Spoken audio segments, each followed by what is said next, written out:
kadang-kadang dia sudah terpengaruh, kita nggak tahu. Ya, kita pikir nggak kenapa-napa konten seperti gitu, tapi ternyata mempengaruhi secara negatif ke dia, dan kita tangkapnya dari mana?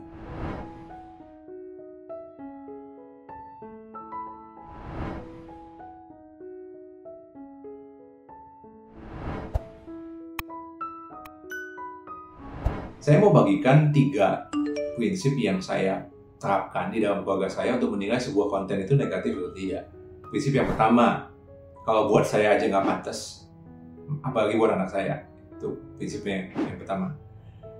Ya, saya nggak pernah main game lagi udah lama banget. Ya, jadi 20 tahun yang lalu kali ya. Tapi saya mengikuti perkembangan teknologi game. Saya tahu game sekarang itu grafiknya seperti apa, perkembangannya, cara mengendalikannya sekarang seperti apa. Beda banget ya dengan 20 tahun yang lalu gitu. Nah, jadi saya tahu game sekarang itu ada yang memang buat saya secara pribadi, waduh, saya aja nggak mau lihat. Terlalu violent misalnya buat saya. Nah, game yang sejenis itu, yang no-no buat saya, of course no-no juga buat anak saya. Gitu. Ya, prinsip yang kedua, konten harus cocok dengan usia dan tingkat kedewasaan anak. Ya kadang-kadang usia sama tingkat kedewasaan ya nggak sejalan kadang-kadang. Tapi yang lebih penting adalah sebenarnya tingkat kedewasaan anak. Artinya kemampuan anak untuk ngerti apa yang dia lihat dan menilai itu benar atau salah. Atau yang sering kita sebut sebagai moral judgment. Jadi anak punya tingkat kedewasaan yang cukup untuk menilai ini benar atau salah. Ya, jadi perhatikan rating gamenya, cari di Google. Kalau di Google nggak ada, lihat sendiri gamenya kayak apa. Dari mana? Dari YouTube. Banyak sekarang.